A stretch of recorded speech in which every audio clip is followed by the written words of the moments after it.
Quando Zelensky voava com sua delegação para se encontrar com figuras do governo dos Estados Unidos, nesta sexta-feira, o clima era de euforia no avião presidencial. Zelensky esperava encontrar um Trump mais favorável à ideia de lhe fornecer, rapidamente, uma nova arma para o seu exército, os mísseis Tomahawk. A euforia de Zelensky era compartilhada por boa parte da imprensa ocidental, que destacou a mudança de tom de Trump em relação à Rússia e também o fato de o secretário de guerra, Pete Hegseth, ter encorajado os europeus a seguirem o caminho da força pela paz contra a Rússia.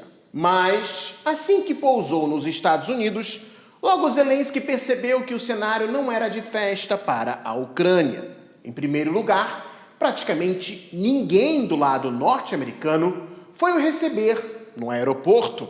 Havia muito mais membros de seu próprio governo e oficiais ucranianos o aguardando do que autoridades dos Estados Unidos.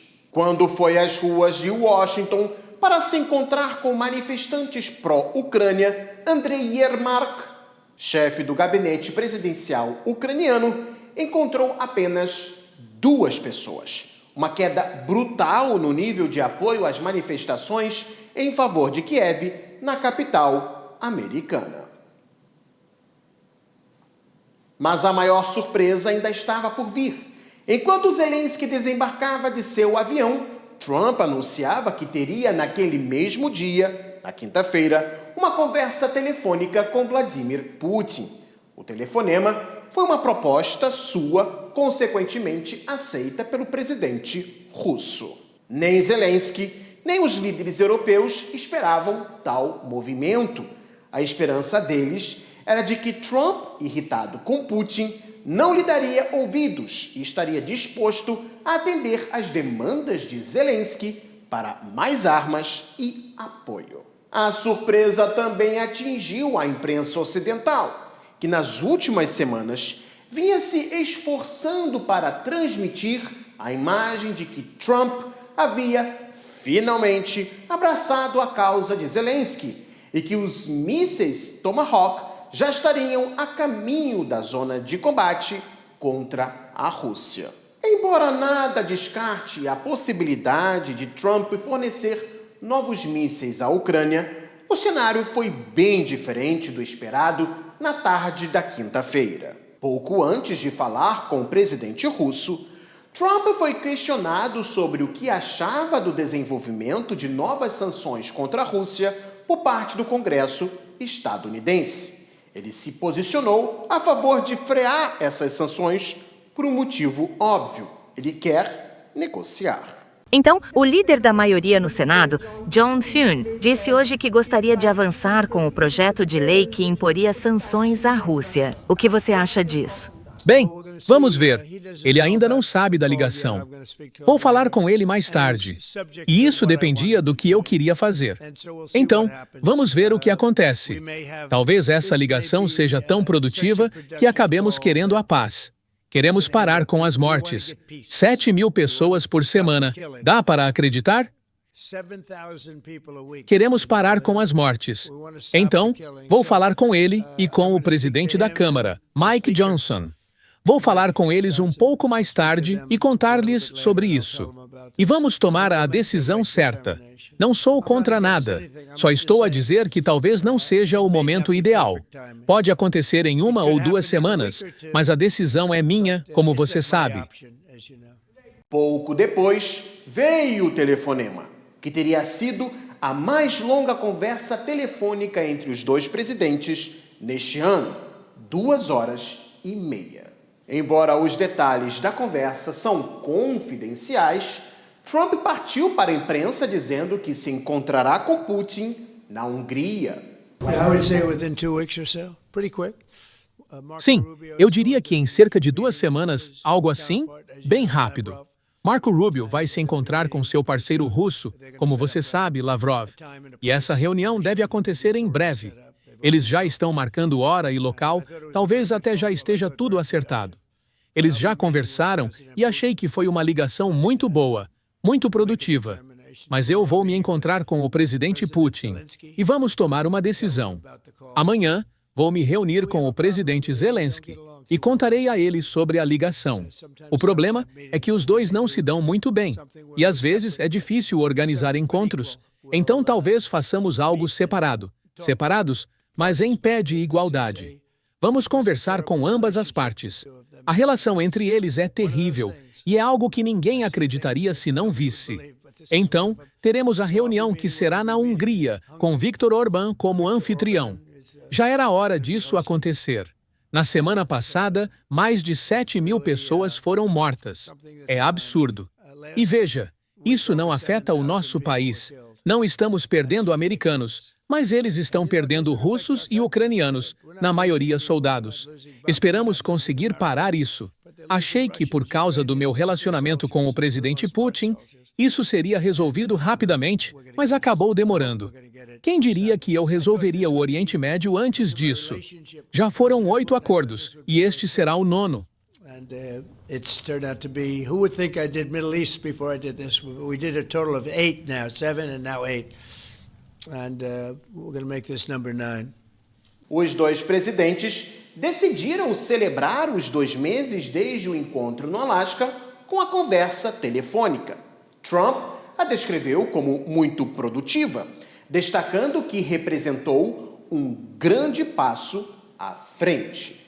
Durante a conversa, os presidentes abordaram o tema das possíveis entregas de mísseis de longo alcance a Kiev. Vladimir Putin reiterou seu ponto de vista de que os Tomahawk não mudarão a situação no campo de batalha, mas causarão danos significativos às relações entre Washington e Moscou.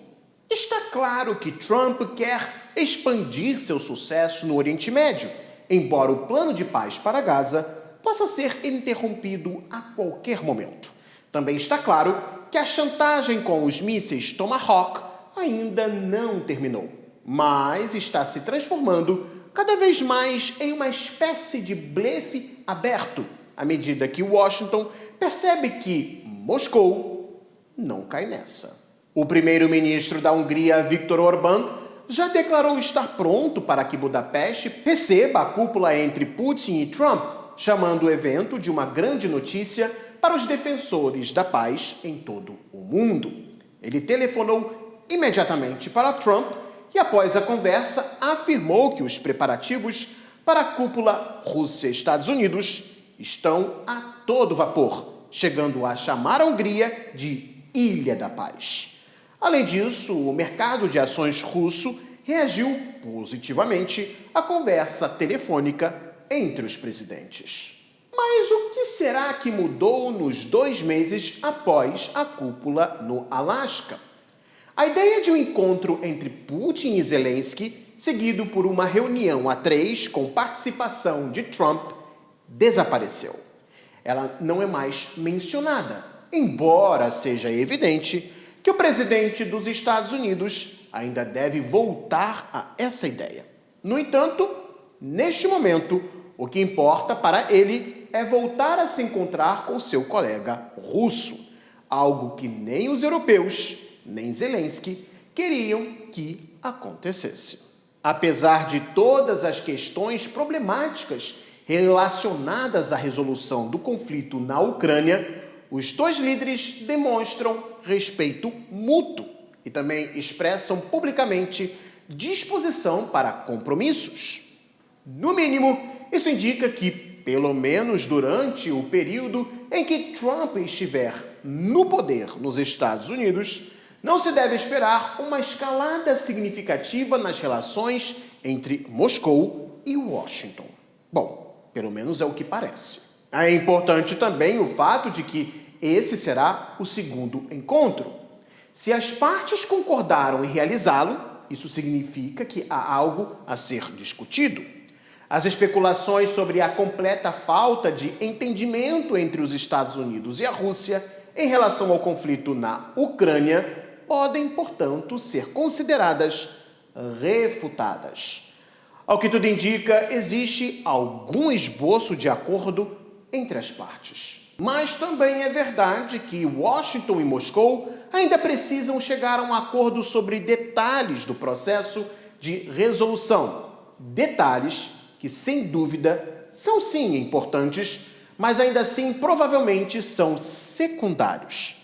É notável que, por sugestão de Trump, a conversa possa ocorrer em Budapeste. Isso significa que são negociações praticamente no coração do velho mundo, o que pode indicar que o diálogo abordará questões muito mais profundas. Por exemplo, os líderes podem discutir a atualização dos chamados princípios do sistema de segurança europeu, tema que, na verdade, foi o ponto de partida para o agravamento das relações entre o Ocidente e a Rússia. Nas circunstâncias em que Putin e Trump chegaram a um acordo sobre um próximo encontro, o chefe da Casa Branca não deve tomar medidas tão radicais em seu diálogo com a Ucrânia, como, por exemplo, o envio de Tomahawks, por enquanto. No mínimo, os Estados Unidos tentarão manter uma postura de neutralidade diante da situação atual. E isso ainda permite manter a esperança de uma solução diplomática para os problemas persistentes. O presidente dos Estados Unidos segue novamente um caminho já bem conhecido. Em outras palavras, ele está andando em círculos. Ao que tudo indica, o impulso do Alasca realmente não foi totalmente abandonado. O que foi discutido lá deve continuar em pauta na Hungria. E o novo encontro, provavelmente em Budapeste, deverá servir para registrar algum tipo de resultado. Mas, antes disso, ocorrerão novas conversas. Não há nenhuma garantia de que esse ciclo terminará de forma diferente dos anteriores, ou seja, que termine em algo bastante concreto. No entanto, torna-se mais evidente o desejo de Trump de não cair na armadilha de se aliar totalmente com a Ucrânia. Trata-se, em essência, de uma guerra diplomática de desgaste, ou mais precisamente, uma guerra pelo desgaste diplomático. Um outro fator importante é o simbolismo da Hungria como palco para o diálogo. Há aqui muitos aspectos político-diplomáticos. O paralelismo com o Memorando de Budapeste, as simpatias do pequeno país europeu e, pessoalmente, do seu primeiro-ministro, Viktor Orbán, pela Rússia e também por Trump, além das questões de parceria energética entre Budapeste e Moscou. Por outro lado, mais uma vez, Trump ignorou os desejos de sua aliada, União Europeia. Bruxelas odeia a Hungria de Viktor Orbán e vê o premier como um pária no bloco de países por sua postura nacionalista em favor do diálogo com a Rússia. Não se descarta que o encontro na Hungria aumente ainda mais o racha interno na Europa. Bruxelas provavelmente ficou em choque com tal anúncio de Trump, enquanto os opositores da linha oficial da União Europeia dentro do próprio bloco ganham cada vez mais força. Tudo isso, é claro, não significa que no encontro entre Trump e Zelensky não possam ser anunciadas, digamos que, decisões desagradáveis para Moscou. Elas são bastante prováveis. Nesse sentido, Trump tem sido bastante coerente. Tudo indica que ele busca esgotar os argumentos de ambos os lados para a continuação do conflito. Kiev pode receber armas que não mudarão o curso do conflito, enquanto a Moscou pode ser apresentada uma perspectiva atraente de seu rápido encerramento.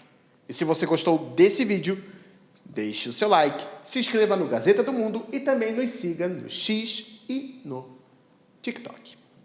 Os links você encontra na descrição deste vídeo, pessoal. Até mais, tchau, tchau.